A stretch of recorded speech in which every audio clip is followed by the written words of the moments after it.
भक्ताय तद्भक्ताय नमो नमो भज श्री कृष्ण चैतन्य प्रभु नित्यानंद श्री अद्वैत गदाधर शिवासादि गौरी भक्त वृंद। आज मार्गशीर्ष मास अग्रहण मासे एकादशी तिथि। तिथिटिर नाम मोक्षदा एकादशी तिथि। नाम शुने बुझते पारछेन मोक्षंगे ददाति जासा, मुक्ति दान करे जे एकादशी सेई एकादशीर नाम हलो मोक्षदा एकादशी। मोक्षदा एकादशीर एकटा छोट्ट काहिनी आछे। चम्पकनगरेर राजा बैखानस परम सुशासक, तार राजत्वे प्रजारा सुखेई थाके।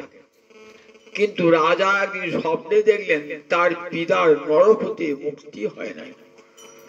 तखन नगरेर ब्राह्मण पंडितगणके वेदज्ञगणके डेके सकलके कथा जानालेन जे आमार पितार नरक थेके एखोनो मुक्ति हय ना, आमी केमन करे राजा हये सुखे थाकी। पंडितगण विधान देन कि उपाय अवलम्बन करले आमार पितार नरक थेके मुक्ति हबे। तखन ब्राह्मणेरा पंडितगणेरा वेदज्ञेरा उपदेश दिलेन, परामर्श दिलेन जे निकटेई महर्षि पर्वते एकटा आश्रम रयेछे, सेई तार काछे जिज्ञासा करो। पर्वतमुनिर काछे राजा तार समस्त प्रजागणके ब्राह्मण पंडितगणके संगे निये गेलेन। तखन ध्याने बसलेन पर्वतमुनि। ध्याने बसे बोललेन जे आमी ध्याने देखलाम तोमार पिता पूर्व जन्मे बड़ कामाचारी छिलो और तार फले तार नरक भोग होच्छे। एखन नरक थेके मुक्तिर एकटा उपाय अग्रहण मासे शुक्लपक्षेर एकादशी व्रतज्योति विधि मतो पालन करो, ताहले तोमार पितार नरक हते मुक्ति हबे। तखन राजा तार समस्त प्रजागणके संगे निये एसे अपेक्षा करते लागलेन कखन अग्रहण मास आसबे।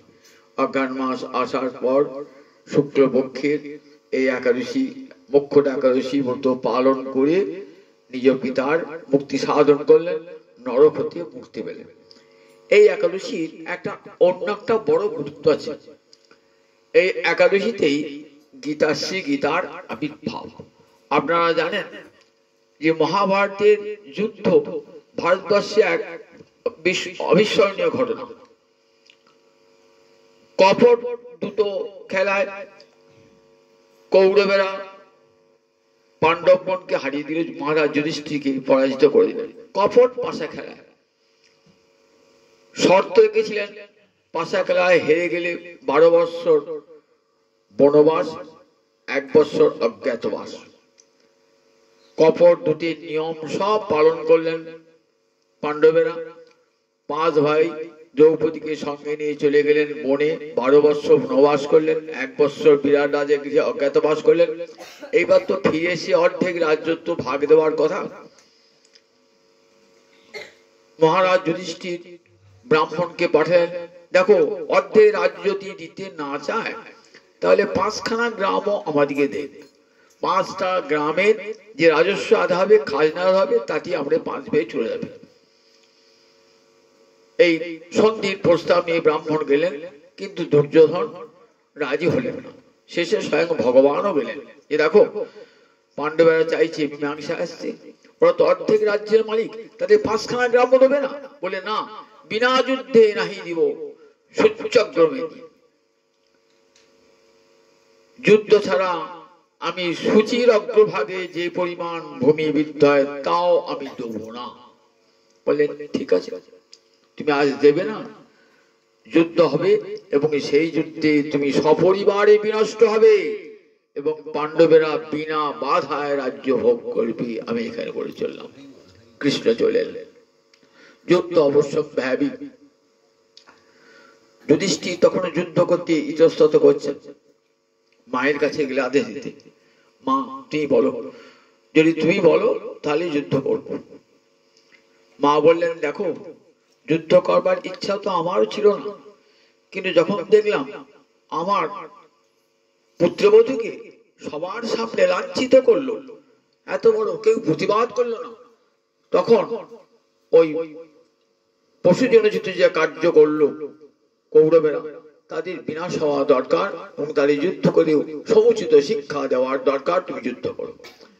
মায়ের আদেশ নিয়ে যুধিষ্ঠিরাদি পঞ্চ পাণ্ডব যুদ্ধক্ষেত্রে অবতীর্ণ হলেন। কোন দিন অবতীর্ণ হলেন? দেখুন, শ্রীকৃষ্ণ রথের সারথি হয়েছেন। বললেন, কৃষ্ণ বললেন, আমি দুপক্ষেই থাকবো, এক পক্ষে থাকবো সৈন্য নিয়ে, এক পক্ষে থাকবো নিরস্ত্র হয়ে। কোনটা চাও? আমার সৈন্য নেবে না আমাকে নেবে? দুর্যোধন বলে, তোমাকে নিয়ে কি হবে, তোমার সৈন্য দাও। এক অক্ষহীন নারায়ণের সেনাকে নিয়ে এলেন। আর পাণ্ডব অর্জুন বললেন, আমি তোমাকে চাই, নিরস্ত্র তোমাকেই চাই। রথের সারথি হইলেন। এই একাদশী তিথিতে এলেন। একাদশী তিথিতে যুদ্ধ করবার জন্য এসেছেন কুরুক্ষেত্রে রণাঙ্গনে। দুপক্ষে সৈন্য সাজানো হয়েছে, ওদিকে কৌরব, এদিকে পাণ্ডবদের সৈন্য সাজানো হয়েছে। অর্জুন একবার ইচ্ছল, কৈর্ময়া সহযোদ্ধব্যম অস্মিন রণ সমুদ্যমে। একবার দেখাও কাদের সঙ্গে যুদ্ধ করতে হবে। গোবিন্দ অঙ্গুলি নির্দেশ করে দেখিয়ে দিলেন, দেখো এদের সঙ্গে যুদ্ধ করতে হবে। দেখলেন সব তো আমার নিজের ভ্রাতা, আমার আত্মীয় কুটুম্ব স্বজন মিত্র, এমনকি গুরুবর্গ পর্যন্ত রয়েছে। অর্জুন বললেন যে আমি এই যুদ্ধ করব না, এই যুদ্ধে বহু রক্তপাত হবে এবং আমার নিজের আত্মীয় কুটুম্ব গুরুবর্গ বিনষ্ট হবে, না যস্যে আমি যুদ্ধ করব না বলে রথপস্থে বসে বলেন। যদি অর্জুনের এই বিষাদটি না আসতো, তাহলে কিন্তু গীতার উপদেশ আমরা শুনতে পেতাম না। ভগবানের মায়াতেই অর্জুন আচ্ছন্ন হয়েছেন। অর্জুনের অন্তরে বিষাদ এসেছে, আর সেই বিষাদের জন্য আমরা ভগবানের মুখনিসৃত গীতামৃত পান করতে পেলাম। তখনই ভগবান একাদশী এবং দ্বাদশী, আজ একাদশী দ্বাদশী দুটি দিন ধরে গীতার 18টি অধ্যায় বললেন অর্জুনকে। ত্রয়োদশী দিন ভয়ঙ্কর যুদ্ধ আরম্ভ হয়ে গেল। ত্রয়োদশী দিন ভারতীয় সময় সকাল আনুমানিক 6টায় যুদ্ধ আরম্ভ হয়ে গেল। শুক্লপক্ষের ত্রয়োদশীতে যুদ্ধ চলল 18 দিন ধরে। 10 দিনের দিন ভীষ্মের পতন, ভীষ্ম প্রথম সেনাপতি, 10 দিনের দিন ভীষ্মের পতন হলো। তখনই সঞ্জয় চলে গেলেন কোথায়? ধৃতরাষ্ট্রের সচিব সঞ্জয় চলে গেলেন কোথায়? হস্তিনাপুর রাজধানীতে বিশাল প্রাসাদের অট্টালিকার এক করে বসে আছেন, একটা কক্ষে বসে আছেন মহারাজ ধৃতরাষ্ট্র। তাকে বসে বসে শোনাচ্ছেন কথা। ব্যাসদেব দিব্য চক্ষু দান করতে চাইছিলেন, যে চক্ষু দ্বারা যুদ্ধ দেখতে পাবে। বললেন, না আমি দেখবো না। জানতে পারতেন, ধর্মজ্ঞ ছিলেন তো, যে আমার পুত্রের বিনাশ হবে, আমার পুত্র অত্যাচারী দুর্নীতিপরায়ণ, সে পুত্রের তো বিনাশ হবে জানতেন। কিন্তু এমনই পুত্র স্নেহে অন্ধ, পুত্রগণকে অন্যায় পাপ কর্মতে নিরস্ত করতে পারেন নাই। এটা একটা চরিত্রে বড় দুর্বলতা। এত বড় জ্ঞানী বিদ্বান হয়েও পারেন নাই। মহাভারত সবকিছু দেখেছেন। আমরা অনেক সময় জ্ঞানী হয়ে জেনে শুনেও পারি না। আমার ছেলে নিজের জন্য অন্যায় পাপ করছে, সেটা কি আমরা সমর্থন করে বসি। দেখাচ্ছেন মহাভারত ভালো মন্দ সব নিয়ে মহাভারত। সেটা বলে যাহা নাই ভারতে তাহা নাই ভারতে। বিচিত্র চরিত্র মানুষ উঠে এসেছেন এই মহাভারতে। কত গোটা ভারতবর্ষকে জানা যায় মহাভারত পড়লে। কত রকমের মানুষ, কত রকম তাদের বিচিত্র মনোভাব সব জানা যায় মহাভারতটা পড়লে পরে। গোটা ভারতবর্ষের ছবিটা ফুটে ওঠে। তখন 10 দিনের পর সঞ্জয় গিয়ে সমস্ত ঘটনা বর্ণনা করছে। সমস্ত ঘটনা আমরা যেটা শুনতে পাই সব সঞ্জয়ের বর্ণনা। সঞ্জয় বর্ণনা হচ্ছে। প্রথমেই দেখবেন ধৃতরাষ্ট্র বাচ, এইবার সঞ্জয় ধর্মক্ষেত্রী কুরুক্ষেত্রী সমবেতা যুজুৎসব মামকা পাণ্ডবাশ্চৈব কিম অকুর্বত সঞ্জয়। এইবার সঞ্জয়ের ধৃতরাষ্ট্রের প্রশ্নে গোটা গীতাটা 18টা অধ্যায় বললেন, 700 শ্লোক 18টা অধ্যায়। প্রথম অধ্যায়ের নাম হলো অর্জুন বিষাদ যোগ, শেষ অধ্যায়ের নাম হলো মোক্ষ যোগ। বিষাদটা একটা প্রয়োজনীয়তা আছে মানব জীবনে। দুঃখের আঘাত না পেলে মানুষের চিত্ত ভগবানের দিকে যায় না। যখনই সে দুঃখের আঘাত পায় তখনই জানে কি করে দুঃখ থেকে বাঁচবো। দুঃখ না পেলে তো এই চিন্তাটা আসে না। দুঃখ পেলে তখন এই দুঃখ মুক্তির সন্ধান মানুষ চেষ্টা করে। তাই যখন দুঃখ আঘাত পেলেন তখন কি করে শোক থেকে দুঃখ থেকে মুক্তি পাবো তার উপায় ভগবান করে দিলেন। আর সেই সুযোগে আমরাও পেয়ে গেলাম ভগবানের অপূর্ব উপদেশ। কেমন করে এই তাপত্রয় থেকে মুক্তি পাবো তার উপদেশ ভগবান শ্রীহরি অর্জুনকে উপলক্ষ করে বিশ্ববাসীকে শোনালেন। অর্জুন হলেন নরের প্রতীক, নর আর নারায়ণ। কৃষ্ণ হলেন নারায়ণ, অর্জুন নর। নর হলো সমস্ত নরের প্রতীক, বিশ্বের যত নর নরনারী তার প্রতীক অর্জুন। অর্জুনকে উপলক্ষ কিন্তু বিশ্ববাসীকে শোনাচ্ছেন গীতার সুমহতি বার্তা ভগবান দিচ্ছেন।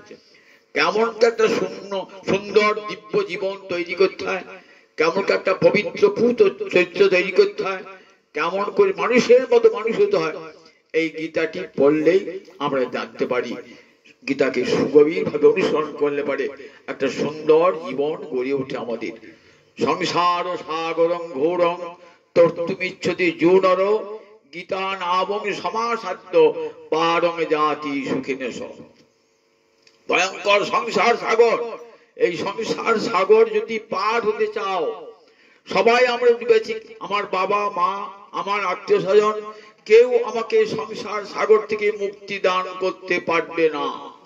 তাই ভগবান করুণা করে বললেন, দেখো সংসার সাগরে পড়ে সবাই একটু হাবুডুবু খাচ্ছ, আমি একটা নৌকা পাঠিয়ে দিলাম, এই নৌকায় চাপো, তাহলে অনায়াসে সংসার সাগর পার হয়ে যাবে। সংসার সাগরং ঘোরং তর্তুমিচ্ছতি জনর। যারা চাইবেন সংসার সাগর হতে পার হতে, তর্তুমিচ্ছতি মানে পার হতে ইচ্ছুক যারা, গীতা নাবং, নাবং নৌকা, গীতা নাবং সমাসাদ্য, এই গীতারূপ নৌকায় চেপে সে পরম সুখে গমন করবে, সংসার সাগর পার হয়ে যাবে। এই গীতা মহা বলছেন, দেখো গীতা সুগীতা কর্তব্য কি অন্যয় শাস্ত্র বিস্তরে।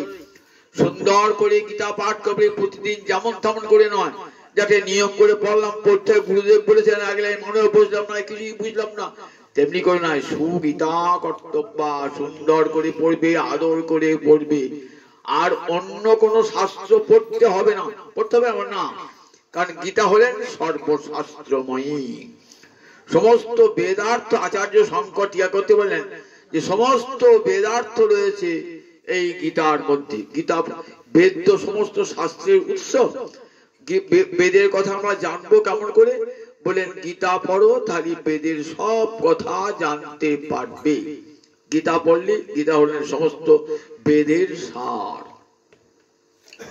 পারাশরীয়বচ সরজমবলং গীতার্থ গন্ধৎকটং নানা ধ্যান কেশনং হরিকথা সম্বোধনা বোধিতং লোকে সজ্জন সর্পদৈরহর পেপীয়মানং মুদা ভুয়াত ভারত পঙ্কজং কলিবল প্রধ্বংসিন শ্রেয়সে। ভারত পঙ্কজং বলছেন মহাভারত একটা পদ্মফুল, ভারত পঙ্কজং মহাভারতের পদ্মফুল। এই পদ্মফুলটা তো সরোবরে ফুটে, তাহলে কোন সরোবরে পদ্মফুলটা ফুটেছে মহাভারত পদ্মফুলটা? তা বলেন পারাশরীয়বচ সরজম। পরাশর নন্দন বেদব্যাস, সেই বেদব্যাসের বাক্য সরোবর। পারাশর্য মানে বেদব্যাস, বেদব্যাসের বাক্য হলো সরোবর। সেই বাক্য সরোবরে মহাভারত পদ্ম ফুল ফুটেছে। পারাশরীয়বচ সরজম, কেমন পদ্ম ফুল? অমলম, যাতে বিন্দু মাত্র মল নাই, নির্মল পদ্ম ফুল ফুটেছে। পদ্ম ফুল ফুললেই তার এমন সুগন্ধ চতুর্দিকে ছড়িয়ে পড়ে সুগন্ধ। তাহলে পদ্ম ফুল বলছে মহাভারতকে, তার গন্ধ কোনটা? বলেন গীতার্থ গন্ধ কঠোর। শ্রী গীতা হলেন সেই মহাভারত পদ্মের সুগন্ধ। গন্ধ যেখানে যায় সেখানে দুর্গন্ধ থাকে থাকে না, সব দুর্গন্ধ দূর হয়ে যায়। পারাশরীয় বচন সরজমবলং গীতার্থ গন্ধোৎকটম। গীতার অর্থ সেই মহাভারত পদ্মের সুতীব্র গন্ধ। নানাখ্যান কোকেশরম। মহাভারতকে পদ্ম ফুল বলছো, পদ্ম ফুলে তো পাপড়ি থাকে, পাপড়ির পর পাপড়ি থাকে, সাজে না? তা বলে মহাভারত পদ্মের পাপড়ি কোনগুলো? নানা খ্যান কোকেশরম, নানা আখ্যান। মহাভারতের মূল একটি আখ্যান কুরু পাণ্ডবের সম্পত্তি নিয়ে বিবাদ, কিন্তু তাকে কেন্দ্র করে কত উপাখ্যান আছে, কত উপাখ্যান। লক্ষ শ্লোকী মহাভারত, যাহা নাই ভারতে তাহা নাই ভারতে। এমন জিনিস নাই যা মহাভারতে নাই। আগে বিশাল মহাভারত, 1,00,000 উপরে অধিক শ্লোক আছে। সেই বিশাল মহাভারতে কত আখ্যান কত উপাখ্যান রয়েছে, সেগুলি মহাভারত পদ্মের পাপড়ি। নানা খ্যান কোকেশরম। পদ্ম ফুল কখন ফুটে দেখবেন, দেখবেন যে সূর্যের কিরণ একটু পায় না, আর পদ্ম ফুল পাপড়িগুলো একটু বিকশিত। দুপুরবেলা যাবেন, পদ্ম ফুলে সম্পূর্ণ বিকশিত হয়ে গেছে পদ্ম। বললেন এই যে মহাভারত পদ্ম ফুল, এই মহাভারত পদ্ম ফুল কখন ফুটে, কিভাবে ফুটে? হরিকথা সম্বোধনা বোধিতং। হরিকথার সম্বোধনের দ্বারা, অর্থাৎ হরিকথার সম্যক বোধনের দ্বারাই। বললেন হরিকথার সূর্যের কিরণের দ্বারাই এই মহাভারত পদ্মের পাপড়ি বিকশিত হয়। হরিকথা সম্বোধনা লোকে সজ্জন ষটপদীর অহরহ পেপীয়মান মুদা। আর মহাভারত পদ্মে সেই মধু খাবার জন্য কারা যায়? বলে ফুলের মধু খাবার জন্য কারা যায়? ভ্রমরা যায়। সজ্জন ষটপদ ভ্রমণ, সজ্জন রূপ ভ্রমণ যারা রহরহ পেপীয়মান, পেপীয়মান পুনঃ পুনঃ পিবতি। একবার পান করে হয় না, মধু খেতে করে আবার খায় আবার খায় আবার খায়, পেপীয়মান পুনঃ পুনঃ পিবতি। পেপীয়মান মুদা, পরমানন্দে ভোগ করেন। বলেন ভ্রমর যেমন পদ্মের মধু পরমানন্দে বারবার পান করে, ঠিক তেমনি হরিকথারও মধু আছে মহাভারতে। সেই হরিকথারও মধু পান করেন কারা? সজ্জন রূপ ভ্রমণ। যেখানে হরিকথা হচ্ছে, হরিকথা মধু আস্বাদন করবার জন্য একবার শুনে তৃপ্তি হয় না, তাই পেপীয়মান বারবার শুনতে ইচ্ছা করে। ভারত পঙ্কজং কলিমল প্রধ্বংসী। বলেন কলির সমস্ত মল প্রধ্বংসী, ধ্বংস করে দেবে এই হরিকথা। এমনই এর মহিমা। কলির কোনো মালিন্য থাকবে না। কলি কত প্রকার অনাচার অত্যাচার পৃথিবীতে নিয়ে আসে, কত পাপ নিয়ে আসে কলি। বললেন সমস্ত পাপ ধ্বংস হয়ে যাবে। কি করে? হরিকথা রূপ এই সুগন্ধ, বাতাস সেখানে বইবে না, সব পাপ রাশি সব পুরে বিনষ্ট হয়ে যাবে। নশ্রেয়সে আমাদের মঙ্গল লাভের পথ দেখিয়ে দেবে এই গীতা। বলেন তাই ঘরে ঘরে নিজে গীতা পড়ো, সকলকে গীতা পড়াও। এই গীতা পড়লে তবে তো মানুষ হবে। এমন একটি গ্রন্থ সারা বিশ্বে এমন জনপ্রিয় গ্রন্থ আর দ্বিতীয় নাই। দেখুন পৃথিবীর যতগুলি সভ্য দেশ, যতগুলি সভ্য ভাষা, সব ভাষায় গীতার অনুবাদ হয়েছে। বড় বড় মহা পণ্ডিত যারা সারা বিশ্বে, শুধু ভারতবর্ষে নয়, ভারতবর্ষের বাইরেও যারা রয়েছেন বড় বড় পণ্ডিত, তারা গীতা পড়ে আজও, সেই গীতা পড়ে আজও তারা মুগ্ধ হয়ে যাচ্ছেন যে এমন একটি গ্রন্থ গীতা, যে গীতার এত মহা মহিমা। তারা যে হিন্দুদের গীতা আমরা পড়বো না তা নয়, মুসলমান, জৈন, খ্রিস্টান, পারসিক থেকে আরম্ভ করে বিশ্বের যত যত সুসভ্য জাতি, যত যত সুসভ্য ভাষা, সব ভাষার অনুবাদ হয়েছে। এবং বিশ্বের সমস্ত যারা পণ্ডিত সুধীবর্গ, তারা পরমাদরে এই গীতাকে গ্রহণ করেছেন তাদের নিজেদের গ্রন্থ বলে। দেখেছেন যে গীতাতে কোনো বিশেষ সম্প্রদায়ের কথা বলা হয় নাই, বিশ্বের সব মানুষের মঙ্গলের কথা বলা হয়েছে। ভারতবর্ষের ঋষিরা বিশ্বাস করতেন বিশ্বের যত মানুষ সব আমার ভাই, কেউ পৃথক নন, সব গোবিন্দের সন্তান, কৃষ্ণের সন্তান সব। তাই সকলকে সমান জ্ঞান করতেন। তাই তারা জগতে সকলের সমান জ্ঞান করে সকলের মঙ্গল সাধন করতেন। তাই বিশ্বের হিতের জন্য শ্রী গীতার আবির্ভাব। এই গীতার বিশ্বজনীন গ্রন্থে পরিণত হয় আজকে। শুধু ভারতবর্ষের জাতীয় গ্রন্থ নয়, সারা বিশ্বে একদিন পরমাদরে যত জ্ঞানের বিস্তার ঘটবে দেখবেন তত বেশি গীতার আদর হবে, আদর হবে। পাশ্চাত্য দেশগুলি যান, দেখবেন সেখানে লাইব্রেরিতে 2-3টে লাইব্রেরি ভর্তি গীতার কত এডিশন, কত প্রকার। ভাবলে অবাক হতে হয় যে আমরা ভারতবর্ষে রয়েছি, গীতা একবার খুলে দেখি না। আর বিদেশি পণ্ডিতরা তার গীতার কত আদর করছেন গীতাকে। আর যে দেশে গীতার জন্ম সেই দেশে গীতার আদর নাই, বলে মরার সময় একবার পড়বে, সাথে কেউ শুনবে না, ঘরে গুনগুন করে পুরী দেশে পড়তে চলে যাবে। কি আশ্চর্য দেখুন, যে দেশে গীতার জন্ম সে দেশে গীতার আদর নাই। আর সারা বিশ্বে পণ্ডিত মহলে, বিদগ্ধ মহলে গীতার কত আদর। গীতা না পড়লে মানুষ হওয়া যায়? গীতা পড়লে তবে যথার্থ মানুষ হওয়া যায়। যথার্থ মানুষ একটা পারফেক্ট জেন্টলম্যান যাকে বলে, একবারে সম্পূর্ণ সুন্দর ভদ্র মানুষ হয়। গীতা পড়লে পারে জীবন সুগঠিত হয়। সেই গীতার জয় হোক, জয় হোক, জয় হোক। হরি বাসরে হরি কীর্তন বিধান,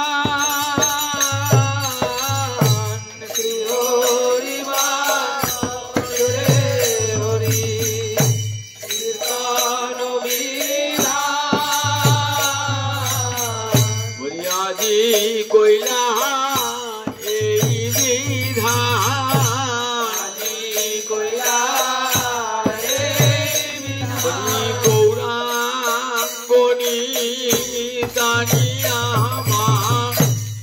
আজি কইলা এই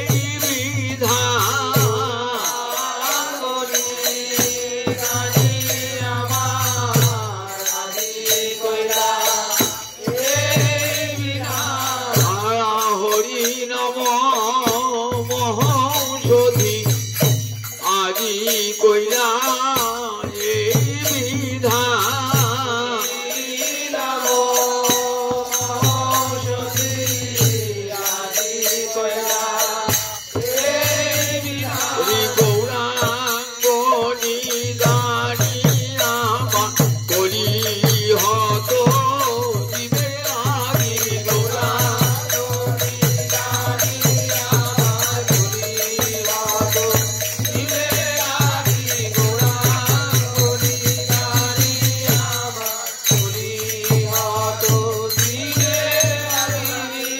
আজি কইলা এই বিধান, শ্রী হরি বাসরে হরি কীর্তন বিধান, শ্রী হরি বাসরে হরি কীর্তন বিধান, কৃষ্ণরঙ্গিলা প্রভু জগতের প্রাণ ভাইরে,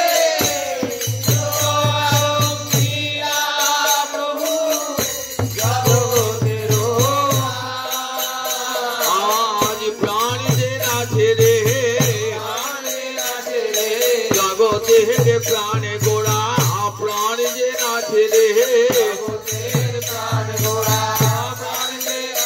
আরে শিবা সোয়ঙ্কন মাঝে প্রাণ যে নাচে রে,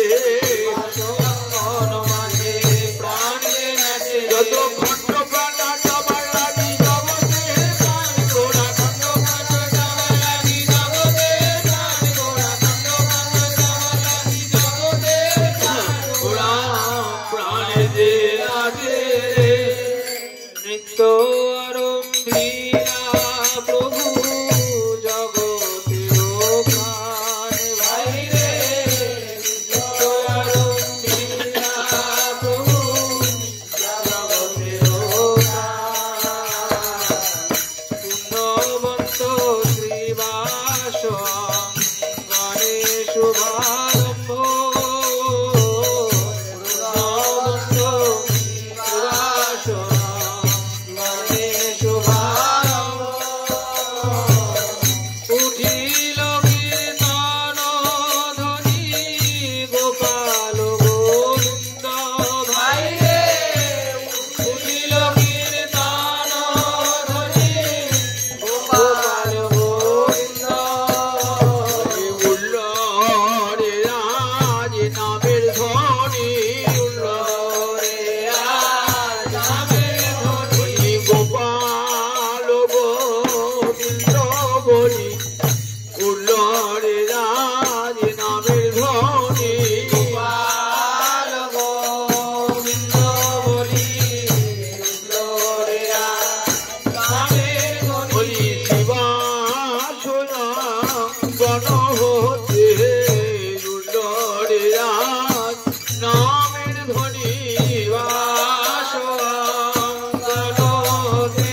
জয় রাম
এমনি গুণী রে সাগর পার হলো হরি নামে এমনি গুণী বলি আগুনি হতে প্রহ্লাদ রক্ষা পেল হরি নামে এমনি গুণী রে হতে প্রহ্লাদ রক্ষা পেল হরি নামে এমনি গুণী বলি অজামিল বৈকুণ্ঠে গেল হরি নামে এমনি গুণী রে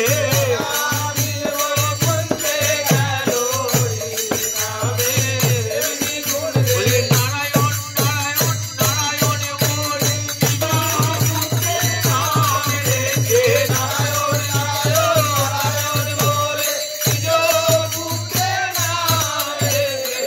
অজামিল বৈকুণ্ঠে গেল যার নামে অজামিল পাইল মোচন যার নামে অজামিল যার নাম শ্রবণে সংসার বন্ধন ঘটে যার নাম শ্রবণে হেন প্রভু অবতরী কলি যুগে নাচে হেন প্রভু অবতরী নাচে রে আমার গৌর নাচে আমার গৌর নাচে দক্ষিণেতে নিতাই নাচে গৌর বললে আমি ধরবো বলে দক্ষিণেতে নিতাই নাচে বললে আমি গর্ব বলে আমি গদা ধর নাচে আমি গদা ধর বলি গৌরী অঙ্গে অঙ্গ দিয়ে বামে গদা ধর নাচে গৌরঙ্গে অঙ্গ দিয়ে ভাবে গদা ধর রাধা ভাবে বিভোর হয়ে বামে গদা ধর নাচে ভাবে বিভোর হয়ে ভাবে গদা ধর নাচে বিবাস নাচে পিছে পিছে পিছে পিছে মুখে অদ্বৈত নাচে মুখে অদ্বৈত বলি নাচে হে গৌরকে এনেছিল গৌরকে এনেছিল নয়ন জলে মুখ ভাসায়ে যে গৌরকে এনেছিল নয়ন জলে মুখ ভাসায়ে যে গৌরকে বলি এনেছিল নিত্য হরি বলাইতে যে গৌরকে এনেছিল কে হরি বলাইতে যে গৌরকে এনেছিল শান্তিপুরের ঘাটে বসে যে গৌরকে এনেছিল শান্তিপুরের ঘাটে বসে যে গৌরকে এনেছিল বলি নয়ন জলে মুখ ভাসায়ে যে গৌরকে এনেছিল নয়ন জলে মুখ ভাসায়ে যে গৌরকে এনেছিল প্রাণ কৃষ্ণ এসো বলে নয়ন জলে মুখ ভাসায়ে প্রাণ কৃষ্ণ এসো বলে নয়ন জলে মুখ ভাসায়ে প্রাণ কৃষ্ণ এসো বলে নয়ন জলে মুখ ভাসায়ে যে গৌরকে এনেছিল হেন প্রভু অবতরী কলি যুগে না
পদ যুগে